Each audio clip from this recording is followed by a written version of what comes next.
So to be a successful realtor, you need to be smart, you need to be driven, and you need to be committed. And it doesn't hurt if you're good looking. Really ridiculously good looking? In today's episode, I got the pleasure of interviewing the total package. Stick around, you don't want to miss this one.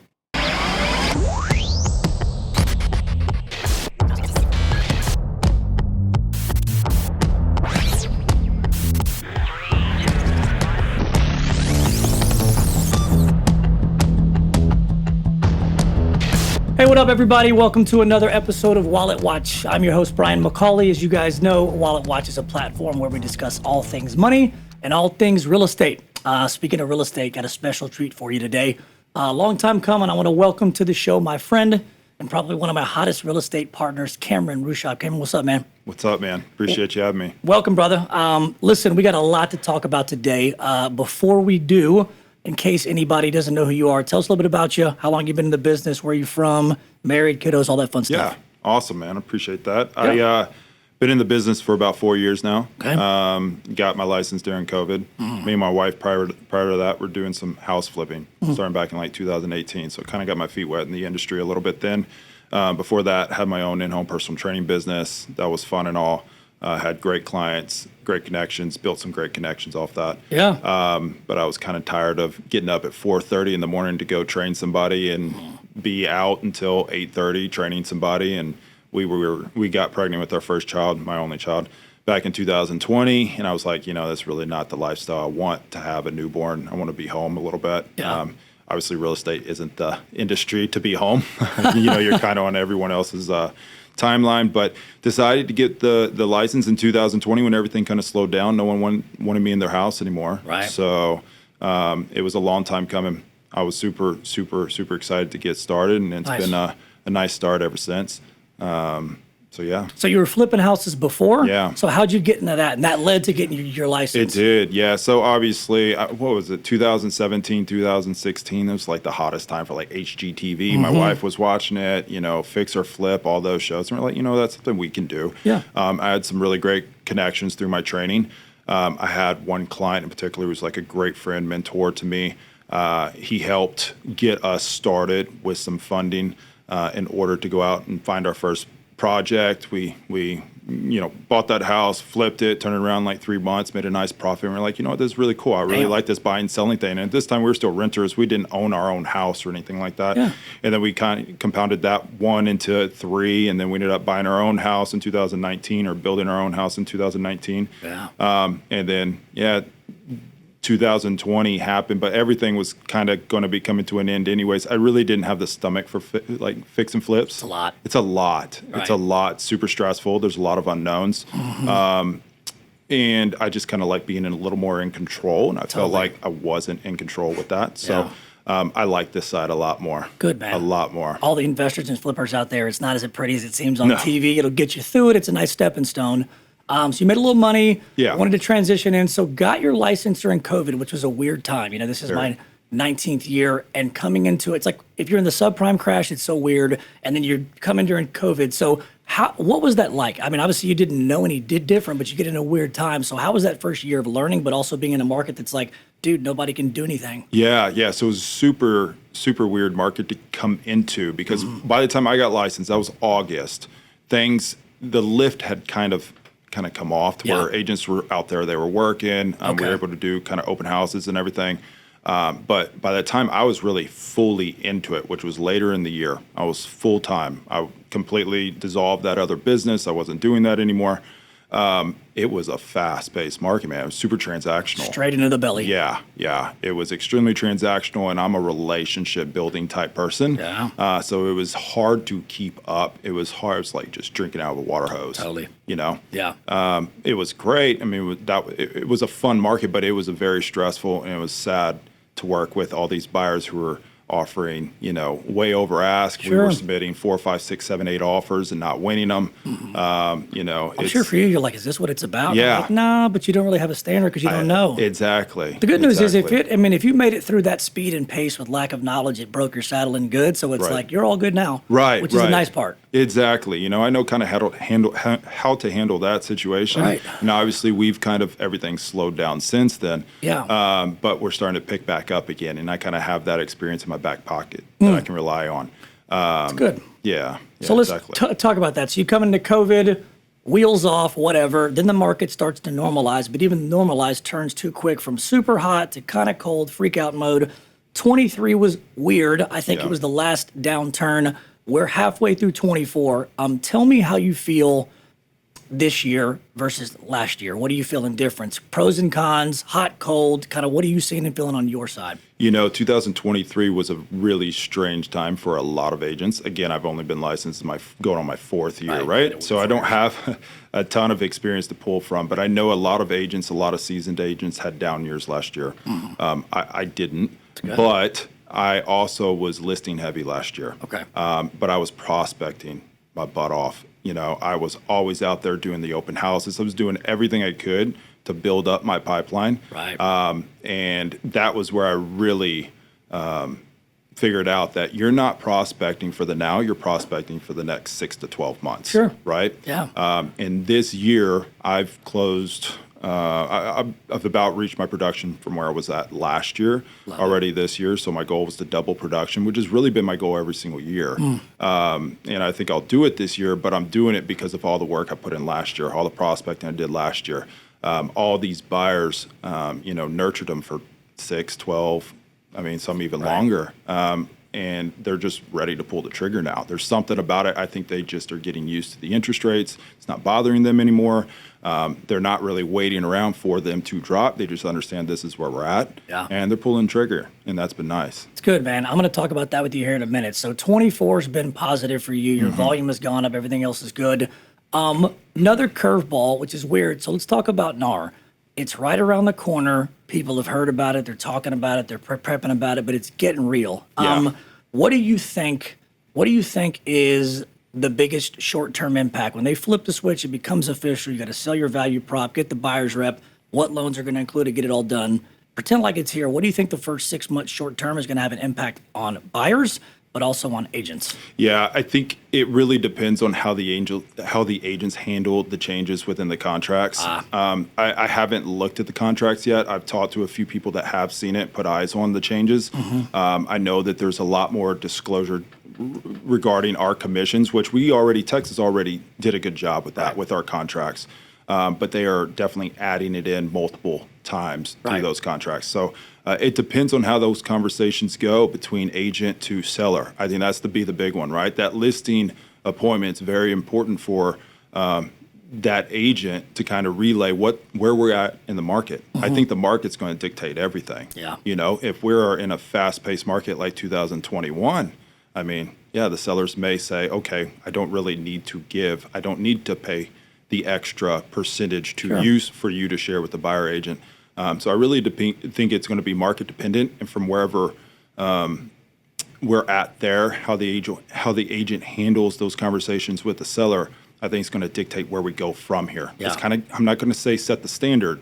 There's no standard. It's always negotiable, and it's always going to be something that we can have a discussion over.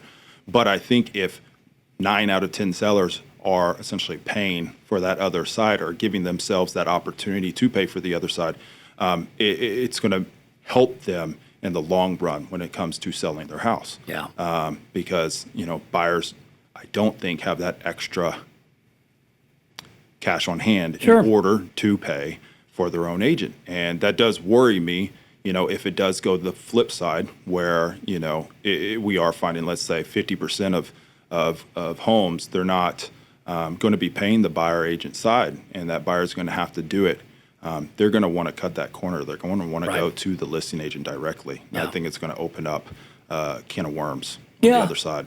I think when it comes to the settlement, I'm not that concerned for the agents out there that really have value, because price is only an issue when value isn't clear. To your point, it's always been negotiable, but it's been a second-tier conversation. Yes. Now it's on the front lines. Right. So it's changed the psychology. People have to shake it out, but people like yourself that are working hard, you're direct, you bring a lot of value, it's not an uncomfortable conversation, but also the client can feel it. Yeah. They understand it. Right. So justification of the pay, the extra stuff here and there, but until these agents have true value proposition, they're willing to work hard, and you can separate the weak from the strong here and there. It's going to be hard for some, but at the same time, like the people that are valuable, that work hard, you'll gain more of the market share. 100%. And that might be one of the things that even propels people like you to the top even more. Work ethic, but also value props. That's something out there. If you're an agent, I would just work on your pitch, your value add all the time, because you're not going to avoid it. It's a matter of how you lean into it. Absolutely. And those that lean into it, and that's also a leadership issue. So if you're a broker or a big company out there, hey, your job is to train these folks on how to have the conversation and navigate around that and show the value prop so they don't get priced and sideswiped and defeat what they're doing. But also you don't want the buyers and the sellers saying like, yeah, I don't need to pay them. You want them to say like, no, I need it. It's in my best interest because X, Y, and Z, but they got to know what that X, Y, and Z is. 100%. It falls on the agent. How much do you think the market here is doing better because of the state of Texas and Dallas? Like I happen to think, 30% of our success has to do with where we live and economics and all that. But as I see this year, even more, the population grow in Texas, and there's so many human beings. Everybody's got to live somewhere. So it's either rent a place, buy a place, or whatever. But how much do you think, based on market correction, that we're staying ahead of the curve because of the city? I mean, we just have so many great things going on here. I think the DFW Metroplex itself has grown to a place where it's not just people only know Dallas, they only know Fort Worth. We have huge cities with great development, with great attractions coming. Obviously Frisco. What do they want to say? They want to call it DFFW, right? Dallas, Frisco, Fort Worth. We have some great cities, and they're doing great things. Obviously, we have a ton of job opportunities here. Right. I just think obviously great sports. Sure. I mean, it's centrally located. We have so many positives here, and I'm dealing with, I'd say half my buyers right now are coming from out of state. Yeah. Right. So there's a lot of investment coming from out of state too. Right. Yeah. So it's definitely there's definitely a positive working in this market, but in Texas in general, I think we are probably sitting the best. I've done a couple of transactions down in the Austin area, and I think Austin's definitely taken a step back from where they were a couple years ago. 100%. Their days on market are up. Their inventory is still extremely low, but the fire's kind of sizzled out a little bit there, and I think we are red hot up here. Well, and their workforce is very tech heavy and very service industry. So when those institutions and those industries and those businesses are booming, it's great. Yeah. But Dallas is diversified a lot more, and I think because it's more well-rounded, it doesn't have the lows that Austin has. I think Dallas too, just with Texas, it's like, there's no state income tax and sports is good and it's consumer friendly, business friendly. And it's just funny because, that happened during COVID when it was all shut down, but now it's all back up and, people are still coming here. I think that's a big reason why, I'm probably more interested in 25 than I've been in a long time because we've been in a funky market. Neither spot is real. I mean, the COVID, craziness wasn't real. The dip wasn't real. But we've got a market correction. We've got rates coming down for sure. I think they'll probably bottom Christmas 25. So you're going to have declining rates. You're going to have a NAR settlement. Yeah. You got a presidential election. You got the market going back, and you got people moving around all the time, businesses and people. So it's like, put all those in a melting pot. What's going to happen? I think, again, great state, great people, hard workers, value prop, it's going to 3 or 4x. When I went through the subprime crash, it got a lot of people out because it went from didn't know how to do anything on loans to knowing it all. So it pushed out the wannabe workers.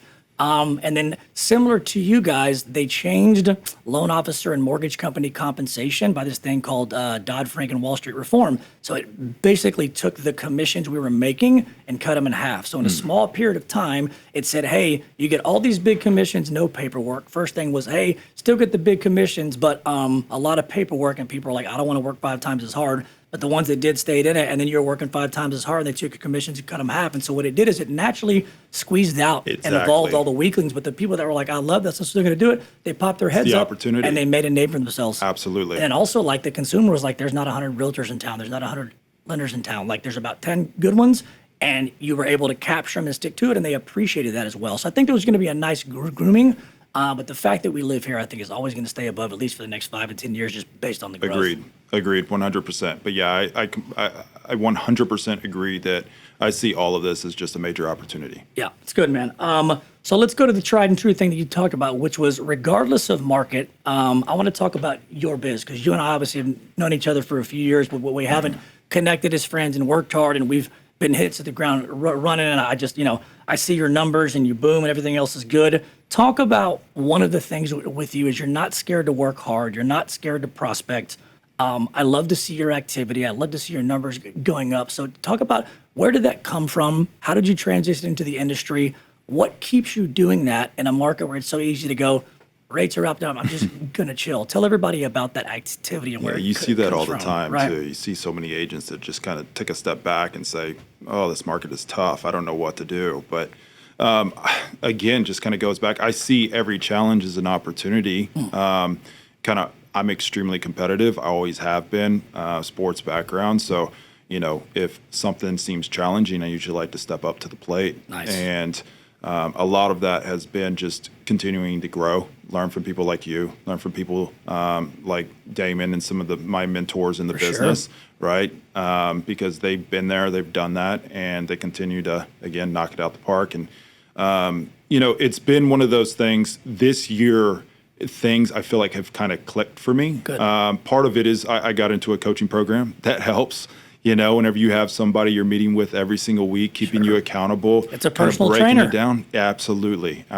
And, there's so many different ways that you can spend your money. Right. But I truly believe, I was having this conversation with an agent in the office yesterday. We were talking about coaching. She was asking how much I pay, everything. And I told her, and she goes, well, do you regret it? I said, absolutely not. Correct. That amount of money, which is not a small amount of money, it's quite a bit of money. Every single month, I will get more out of that than I do with any lead program that I could put that money into. Yeah. I'll get more out of it. It's been really a good way for me to again, learn from new mentors from other agents across the country that have been building their own businesses. And create an actual business. I didn't have a business before. Right. I was just an agent, and I was just figuring it out. Yeah. I would have good months, and I'd have nothing for 2-3 months. Yeah. And that was difficult. I think that's an excellent point. I mean, I find that, people that are business professionals don't look at the cost of coaching. They look at the cost of not getting coached. Because small-minded thinkers think about the fee. Big-minded thinkers think, dude, I get one nugget a month. If I can get an extra $2 or $3 a month, I'm paying $30,000 at coaching. I'm making an extra $100, and then it's like, how could I not? Right. But they got to get there, and they got to rub off on you. And then when you have the light bulb and the gold in your head, you're like, oh, this is good. It's like, how could I do it any other way?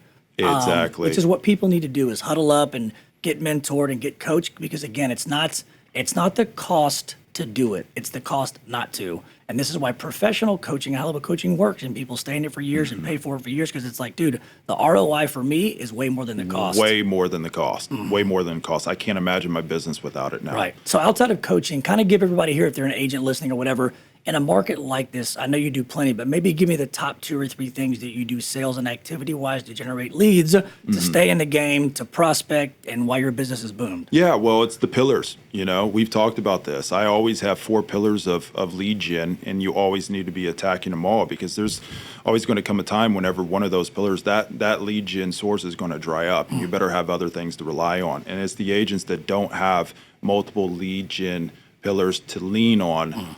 They go through those 2-3 months with no closings. Yeah. Right?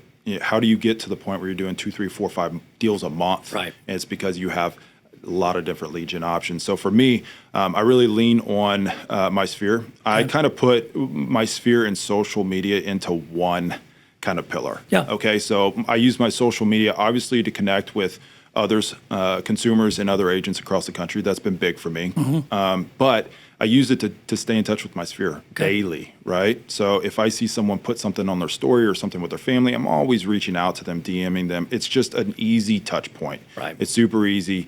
They know that I'm staying. I see what they're doing. They see what I'm doing. It's just an easy way to stay in touch. So that's been big. Obviously, my sphere is a huge one. Past clients. Got to love on your past clients.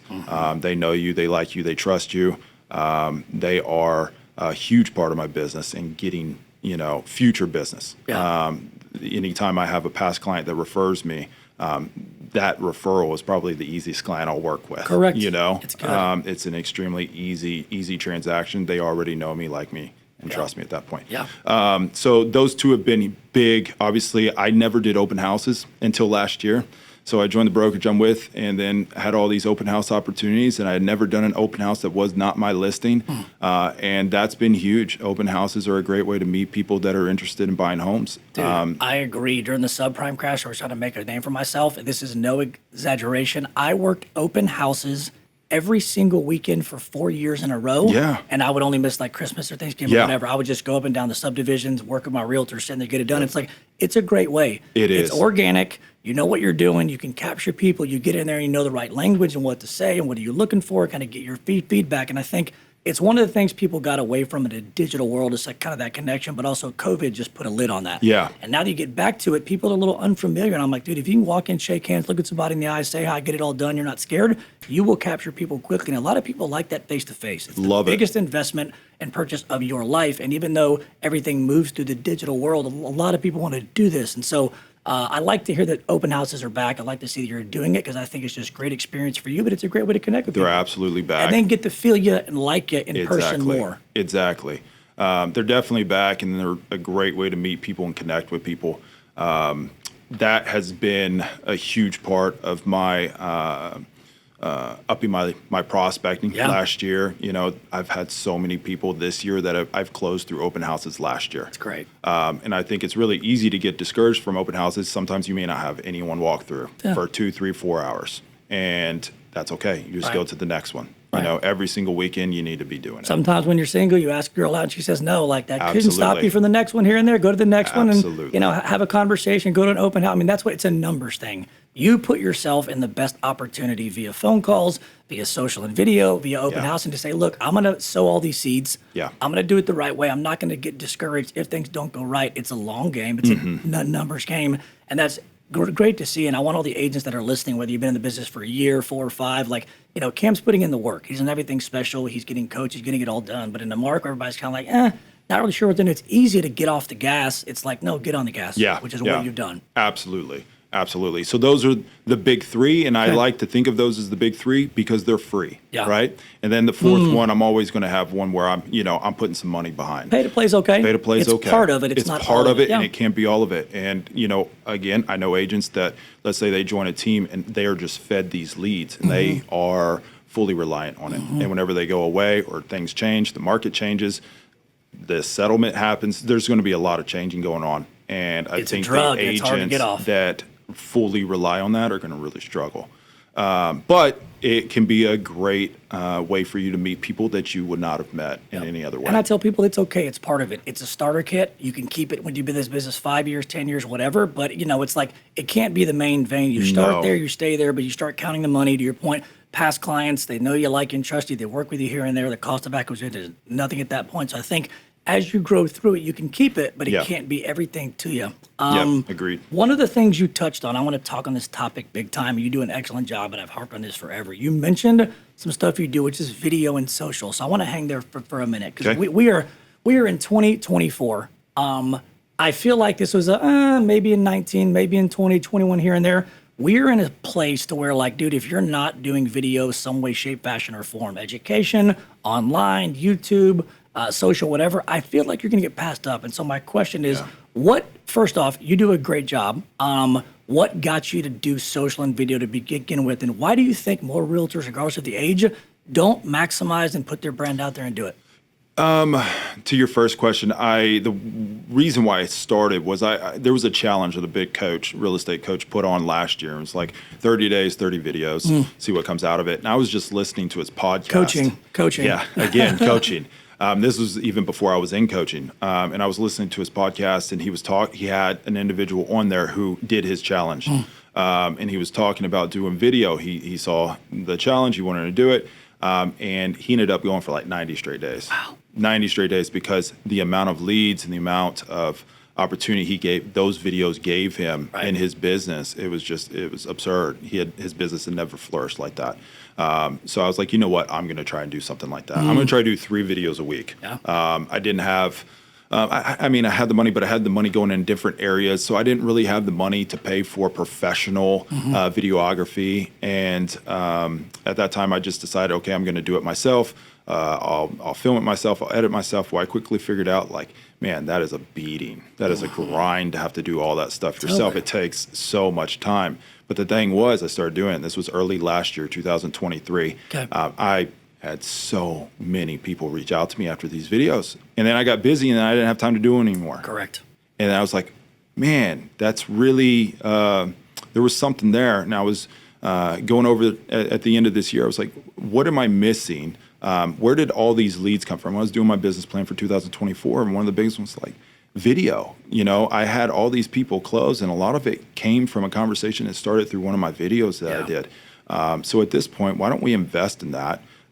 I don't have the time to do the video myself and to edit it and all myself. So, you know, I found a videographer. I sit down with him once a month. It takes about 30 to 45 minutes. We knock out 8 to 12 short form videos.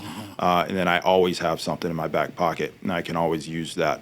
And it's been a great way for me to connect with consumers. Yeah, I think it's good. It's like, you know, video for everybody out there, it doesn't cost you time. It compounds your time. Absolutely. There's so many different ways to do it. I mean, I believed in the idea before COVID and I started it, but when I got in the COVID thing, I was probably rounding first base. And when you couldn't meet face to face, it was like, dude, I started shooting videos everywhere. And that was the way that I connected with people. And I just saw this compounding effect. And I was like, I've got to do more of this. And so everyone that's ever taken it serious, whether it's you, me, anybody else that I know, it's part of what they do. Sometimes it's YouTube, sometimes it's short form, sometimes it's an educational video and a contract on things to expect. But it just does so much for the brand, the compounding, and especially when you get so busy and you're like, I can't make all the calls, I can't do all this. You can pop a video and you're touching on your clients and compounding, getting it all done. So with agents, I don't know what to say. I'm uncomfortable with my nose. It's going to cost too much time because no one's ever done it well and not gone, I should have done it sooner. Yeah. So why, it seems common sense, like, why don't they at least get started? Right. I think a lot of people just they don't have enough confidence. I think that's a big part of it. They don't have enough confidence behind what they're saying. I think that was a hard part.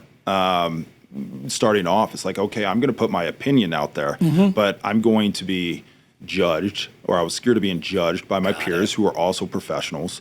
What if I say something wrong or something like that, right? So there's a little bit of being afraid that you may mess up or that you don't look good behind camera or something like that. Which isn't an issue for you, but still. I appreciate that, but it is one of those things like, you know, there's a lot of fears that go to it, and then on top of it, they don't know what to even talk about. Right. So I think every agent should do it. I love when I see agents do it. I don't care if it's done by a professional. Do it yourself. I mean, it's just great to put your opinions out there, put your face out there. It helps you become so much more relatable to those people that follow you and people that watch you, that every time I post a video, I end up with a DM. I end up with a call every single time. And it's happening from people that don't follow me. They end up seeing it on, you know, their feed or, you know, in their For You or whatever. And it's happening every single time. I think it's a huge miss for every agent that doesn't do video. And I feel like for agents, let's be honest, like, it's not really hard to talk about the lifestyle. You get to show a house and happy families and do your thing. And like, the mortgage side's hard. It's like credit, income. It's very flat and dorky. Like, at least you guys can, you know, beautiful houses and tours and talk about celebrations and ROI and all these things. And so it's like, you can let the transaction and the industry speak for itself partially, but I'm like, get in the game, find your comfort zone, figure out what works for you, but you got to get it going. Cause I'm like, leading to my next topic, like, video is still important. Everybody wants to do it, but the next thing on the horizon for folks is AI. And it's as foreign to us now as video was then, but it's like, hey, the market is the market.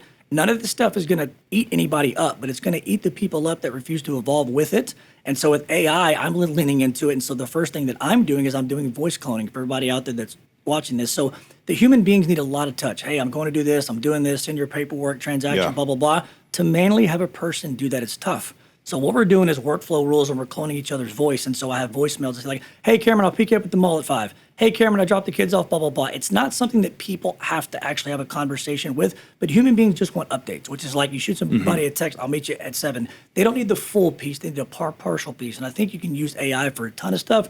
But for me, from a communication piece, it's like, how can I stick that in, compound everyone's voice, give people updates that they may not know isn't us, but at the same time, they don't care. It's just like, it's nice to know where I'm at. So where do you see Where do you see AI breaking through so far in your industry? And is there anything you're looking at yet or anything you're planning on doing to start? That's super interesting. And you breaking down kind of the whole voice over and everything. I mean, that's next level. I probably need to lean into that stuff a little bit more so I'm not left behind myself. Yeah. Obviously, because you get busy like you are, and you're like, dude, I can't touch on everybody. I can't do all the calls, but you can't leave them hanging. And they don't care how busy you are. So it's like, what do I do? Right. Sometimes email, sometimes text, but they love to hear like, hey, this is Cameron, want to check in. How is this? Blah, blah, blah, whatever.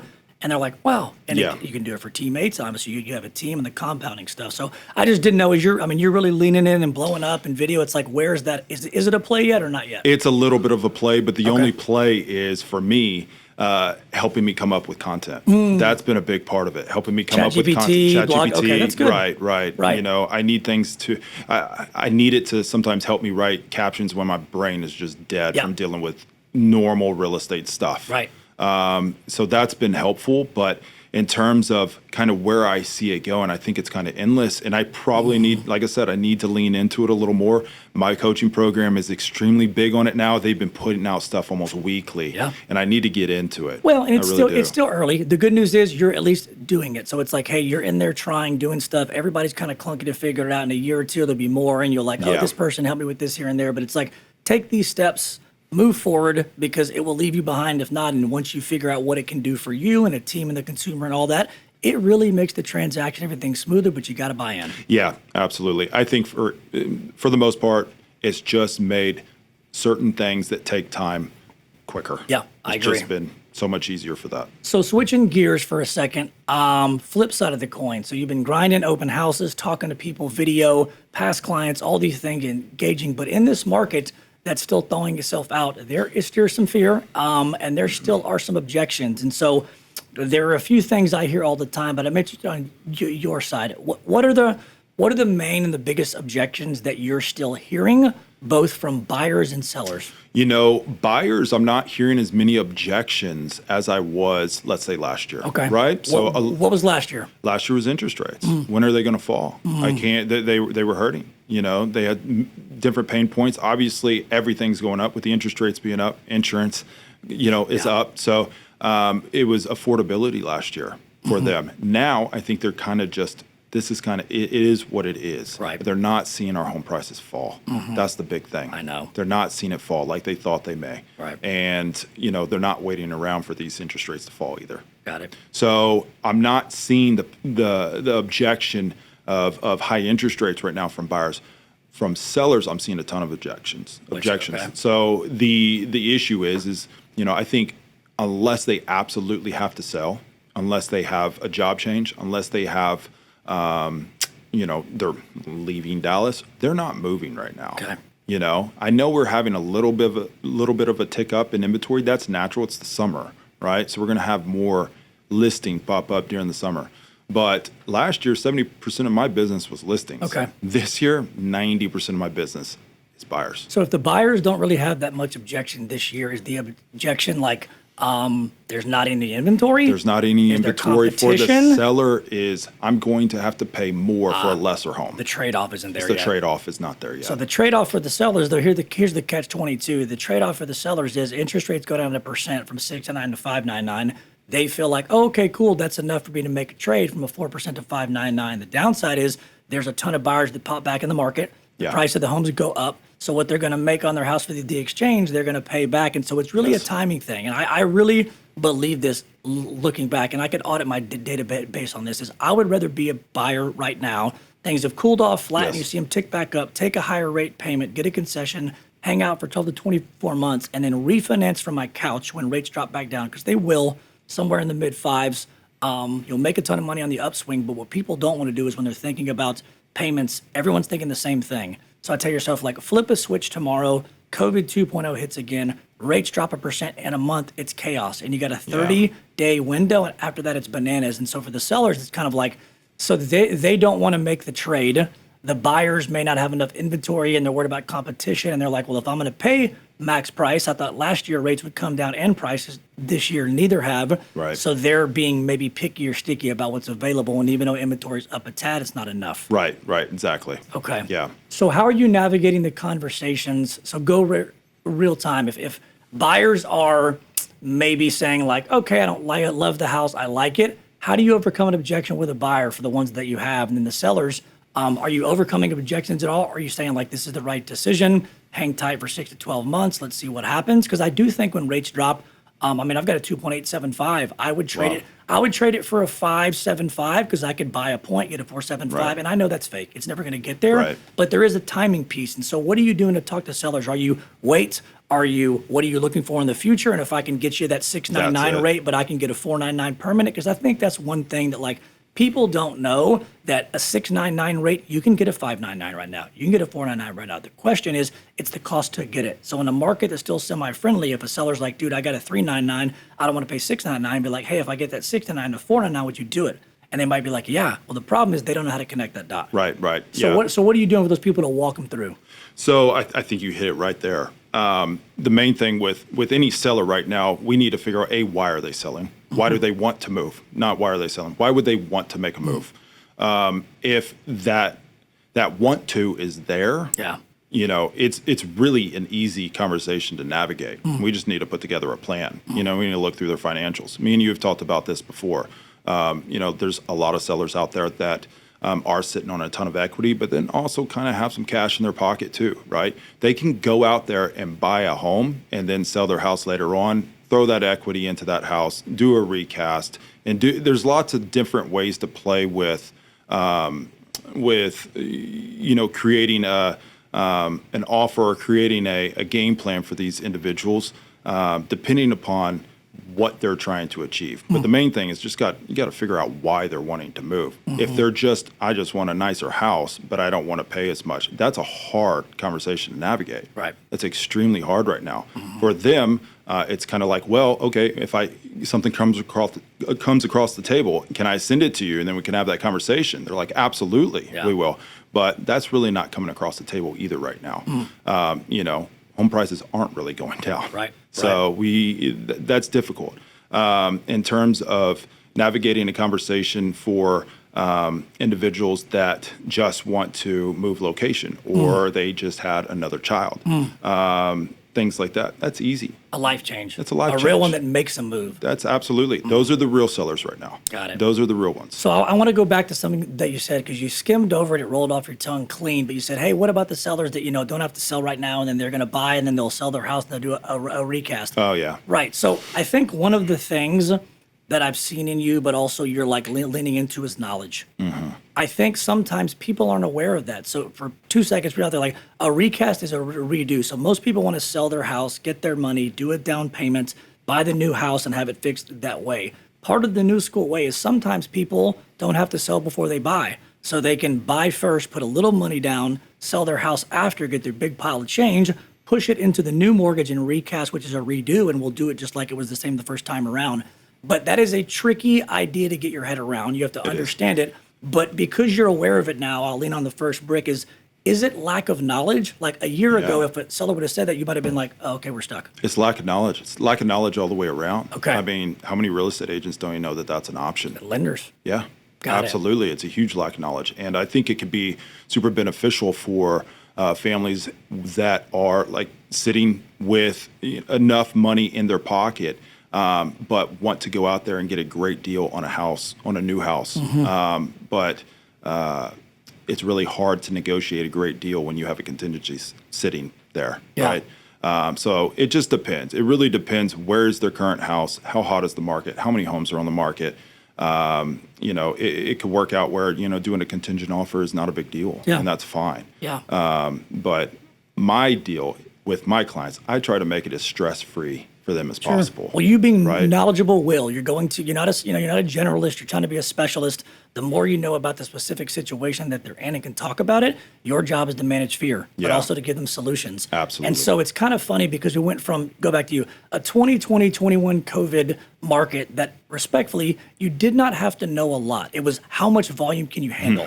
So it was more of like, how fast can you pick up the phone? How many hours can you work to get it all done? We don't really care about your skills that much because the market sells itself. Now it's gone the opposite way of like, hey, the rates aren't great, but it comes down to a literacy piece. And so it's like, how big are your muscles? How much volume is one thing? Hey, how can you walk somebody through it? And I think whether it's a client, a buyer, a seller, or an agent, the literacy on understanding return on investment, opportunity cost, recast, interest rate buydowns, all these things unlocks conversations that if the people don't have the knowledge, the client might miss out, the agent might miss out to get it done. So I appreciate the fact that you've leaned into that, because that has helped you and helped the clients see the market for what it is and all the opportunities, versus like everyone thinks, oh, I can't sell. Oh, high rate. Exactly. It's like, no. There are options. Ways. There are absolute ways. Yeah. I have a couple of agents on my team that are newer in the business, and we were having that conversation during our team meeting today. It's like, there's always ways to get creative to help out your clients. Show the value. There is. There's always ways. Knowledge is power. It's just over time you get under mentors, you learn. It's like anything else: a great doctor, a great lawyer, a great lender, a great agent. It's knowledge, and the more you soak up, the more you can solve the problem. The more you become the expert, the more price becomes less of an issue, and it's a value because you helped them sell where they couldn't. All these things, and I think that's good. So you talked about a team. You're at a place now where you're prospecting, things are good, you're getting busy, but you need some help. So what made you lean into, hey, I want to get a team going? How many people are on the team? How's it going so far? Yeah, so it's going well. That's kind of always been my the next step. So I came in as a solo agent. I was a solo agent for the first 2 years. Last year, I joined a team whenever I came over to my current brokerage with the agency. And then from there, kind of got an idea of how I'd want to run a team. And then this year, started the team when I feel like I was at a place where I could mentor agents, where I feel like I knew enough, where I could add value to their life and to their careers. So me and my wife, Catherine, she is currently working she has a 9-to-5, right? She put in her notice back in March to come over and work with me, but she's so intertwined with her company that it's been a difficult, it's been company, difficult. Wife, mom, it's like, dude, it's a lot. Yeah, there's a lot there. But so she's been helping me on the operations side. She's chief of staff with her current company that she's with right now. Maybe they'll let her go eventually, maybe they won't. But, she's been extremely helpful with me to create the systems and processes we needed in order to start a team, and to start a team that is functioning properly. I feel like a lot of agents start a team early and they don't have the systems and processes set in place, and agents come in and they're like twiddling their thumbs. They don't know what to do, and there's no leadership there. So that was one big thing. That was my biggest fear. I want to make sure that I'm ready, that we have those processes, we have those systems in place for them to come in and to succeed. But that's always been my goal, is to start a team and to grow a team. I like working with people. I like the team atmosphere. I mentioned earlier, I've always been a sports guy. I love the camaraderie. I love that. I love winning together, and that part is exciting to me. No, that's good, man. Anybody I've ever met that has a high level of success has a great team. One, there's a lot of activity to serve the clients at the highest level. You cannot be absolutely everything. Can't. One, it's not fair to you, but two, the client's not going to get the best experience. I mean, if you ran a restaurant, you can't be the manager, the owner, the cook, the chef, and the bartender. It's impossible. You get to a place where you need more, but you also want more for the clients, but also want more for the business, so you can scale and delegate and go on vacation and grow. But I also like the fact that you're leading by example, which is like, hey, you don't have it right. I don't have it right. But it's not keeping us from going into the fire and doing what's best for the business. And I think your team also sees like you're not down for perfection. You just want to make progress, but you're going and going and going, which I think is great. And I think people can look at it like, look, you don't have to have it all figured out in the beginning. No. Talk to people, do your best, get it going. But, teamwork makes the dream work for sure. Absolutely. And I think that's going to be the new wave of the way things are handled, because if people are going to pay full price, full comp, they want to feel value. Value is in speed, care, appreciation, all this, and you can't be sucked into 2 showings for 6 hours. It's like, no. But if you can sell a white glove service with an all-star team, absolutely different ballgame. Absolutely. When I leave here, I have 2 showings and I got to go write an offer for another buyer. I have things that I have to do, so I can actually hand those showings off to my agents on my team, right? And give them those opportunities, and cater to them well, right? It allows me to be in multiple places at once, which has been fantastic, but gives them opportunities too, because that's my main thing. I want them to succeed. It's good, man. Speaking of catering well and white glove service, so you're with the agency now in Dallas. Dude, sick company, branding's great. They have an edge right now in a bunch of areas. Obviously, Damon and Megan are doing an excellent job. What brought you to them? What attracted you to them and that brand the most? So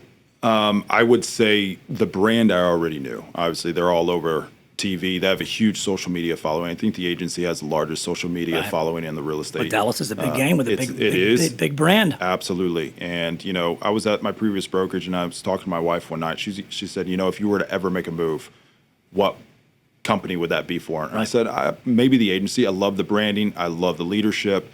They look like they have a great time. They have some monster agents in this company across the country, right? Some of the biggest agents in the entire country work with the agency. And sure enough, like a week later, Megan and Damon made their announcement. It was so weird. So I reached out to them. I was the first one to reach out to them, I bet. And I think I was the first agent that they brought on. Yeah. So, I wanted to be with a company that had a boutique feel, but was global. Right. I wanted the opportunity to build a referral network across the country. I had that with my previous brokerage, but I was one of like 3,000 agents here in the DFW market. It's impossible to get a referral in that situation. Yeah. Here, we have, I think, almost over 120 offices now. Yeah. They really cap each office. I think for most offices, the cap's like 60 agents. So, Smart. there's an exclusive, like an exclusive kind of feel to it. Well, the brand's real sharp. It's very modern. It's very modern. high-end. Yes. Everything that they do there that you're doing, it's all like, it's high quality. It's good, Yeah. which I think is good, too, because I think your industry, it needed a shakeup. Like, you had a couple big brokerages that came in, and then a lot of people didn't make it. It was kind of like just rant, and no one was moving. Like, people move for pain or gain. And like with the agency, what I saw was like, dude, there's a lot of gain here. They understand the new wave of social, the new wave of digital, the new wave of marketing. They understand brand of like, hey, if we're going to be in Dallas and doing all this, we're looking for this type of person here and there. So, I think they're onto something great. I think it was a great place for you to hitch the wagon and get it all going. I'm very impressed with what you're doing. Very impressed with what they're doing as well. Thank you. Yeah. I appreciate that. So a couple more things I want to run by you. So going into 25, so you've done this, hey, I'm going to do social media, I'm going to call past clients, I'm going to do a little bit of leads, I'm going to do all these things. So one of the things that I find a lot of successful agents do later on in their career is they start moving up in referral partners and pillar channels. And so I want to talk about that for a minute and say, hey, let's talk about your thoughts on it. Where's it at in your future? Why don't you think more agents do it? Or is it just a matter of maybe they think about doing it, but they just don't have the blueprint to get there? So some of the top referral partners that I see for agents are builders, CPAs, divorce attorneys, wedding planners. I also want to talk about creative finance and sub-2 here in a minute, but I want to stick with those. So why do you think that realtors don't lean out to these business professionals more? I mean, like a divorce attorney can get you 40 clients a year. Wedding planner, that many. CPAs, I probably get 100 plus a year from CPAs and builders and all these things. And so why is it that more agents don't realize, this is a really good channel account. I need to go pursue it. Yeah, and I've heard you talk about this many times, and I think it's so true. It's like, why don't more agents lean into something like this? And I think a lot of times because they don't know how to have that conversation with that individual, right? They don't know how to approach them to ask for their business. In the end, I think it's one of those situations like you've mentioned before. Talk to your CPA. They have how many tax returns do they do per year? Tons. They know who's renting. Absolutely. They know who's not. They know who's self-employed and needs a house, but they can't. But they know a bank statement deal here and there. 100%. And us in our industry, we know how many individuals that need help with their tax returns. Right. There's tons of synergy there. Right. I think those relationships are extremely important. I think any type of referral relationship, you got to think outside the box. You can't just go in there and say, hey, can you send me deals? Yeah. Can you send me leads? Right. You have to figure out how can you create value for that person too. Well, I think, brokers or agents, they got to create a roadmap for the people underneath them. And if they're not doing divorce attorneys, wedding planners, they don't have a call to action, a value proposition, a follow-up plan to build that, then people are kind of stuck out with maybe buying leads or things here and there. But it's so restricted that there is a whole lot more. And I'm glad that you're doing the stuff you can now, but you see the future on that piece. And I just wish the leadership coaching in your industry and mine would say, hey, there's plenty out there. It's an abundant mindset. Now, how do you target it? How do you go get it? How do you have the conversation? How do you follow up? But that's a game. Yeah. It's the same thing as an open house. Like, you can't be scared, you get it, but I don't even think people see it. Like when I teach classes and they're like, it's not in their playbook. A wedding planner. And they're like, what do you mean? I'm like, dude, people get married and they have a baby and they buy a house. Yeah. That's the first two things that they and do. you see the light bulb go off in their head. And it's like, who's your wedding planner? Call. They do 40 weddings, make an intro after they get married and say, hey, this is my guy Cameron. He helps everybody else. And all of a sudden these switches go. Because also, too, with internet leads, I mean, it's a commodity. You got an online lead and you don't answer and they're trying to, commoditize commissions. You get something from an accountant or a divorce attorney or a wedding planner. It's like, this is my person. He takes care of everybody, blah, blah, blah. The trust is there. It's like a referral from a past client, right? They know that person, like that person, trust that person. Therefore, that's going to kind of go off on you as well, right? They're going to be so willing to work with you and to work on your timeline and to do what you say, right? Those are great clients to work with. I think it's a great play. Those are some great plays, but they're not many agents' playbook. It's good, man. Well, I'm glad you've got it in your playbook, and obviously it's working out for you for the future. And anything I could do to help in that area, I've gotten so many referrals and so many good partnerships that over time, and I think you're headed in the right direction. And once you put those anchors down, you're just going to have to build a bigger team. You're going to have to do more social because you're going to have to find ways to compound your time. And keep everyone happy, which is a really hard part because managing deals and managing people and teams are two different things. Two different things. Yeah, I'm feeling that already. Last piece. So we talked about this. So we talked about creative finance. So I've taught a couple classes on sub 2 in this weird dark world that's like, hey, you actually don't have to get a new mortgage to buy a house. What do you mean? Did you know you can transfer the deed? Did you know you can write up a novation agreement and all these things that feel like, oh, wow. So that is another area that I feel like is not in the playbook. Now, full disclosure, I didn't know it was in the playbook either until probably 2 years ago. And my buddy Joey, who does all my video, he turned me on to Pace Morby. And he said, hey, go follow this guy Pace. But he didn't tell me to go follow Pace for the real estate stuff. He said, hey, he's got some good ideas I'd like for your video. Go look at it, see if you like it, and then we'll do the version here and there. So I went to him to go figure out the video. Meanwhile, I crawled down his YouTube channel, was like, there's no way that agents can get deals that are not, being done with a traditional mortgage and then get paid on deals and somebody's upside down in foreclosure and the seller can do the note and all these things. So that's another piece that I think is an opportunity for you, but for everybody out there of like, go dig into creative finance, go dig into seller finance, go dig into wholesale, investing and flipping. There is a whole another side that is as big as my traditional market, as big as yours, that all these people on the other side of the fence, it's creative. But again, I think, how do you not know? Well, it's not in your playbook. And I think once they discover that and they realize, dude, I can get a lot more listings, I got a lot more value, help a lot more people. But it's the same thing of like, I don't know how much this is pushed in your industry. I mean, sometimes you have seller notes and wrap notes, but I think it's very small. And now that I know what I know, I'm like, it's gargantuan. And the competition isn't a whole lot because everybody doesn't know about it. So there's not a lot of people going to the same client. So I think that's another opportunity, especially where a lot of these people that are selling their houses have 2% and 3% rates. And it's super attractive. So it's like, well, how do you take over that? So some people get confused on an assumption for a loan. An assumption loan is not the same as a sub 2, not the same as seller. And what is the difference between an assumption versus a sub 2? So what normally happens is somebody goes to buy a house and they come to me to get a traditional home loan. So they get qualified. We take that new home loan. We buy the house. If there's an existing home loan, we pay that house off. It goes back to the seller, cycle through. Okay.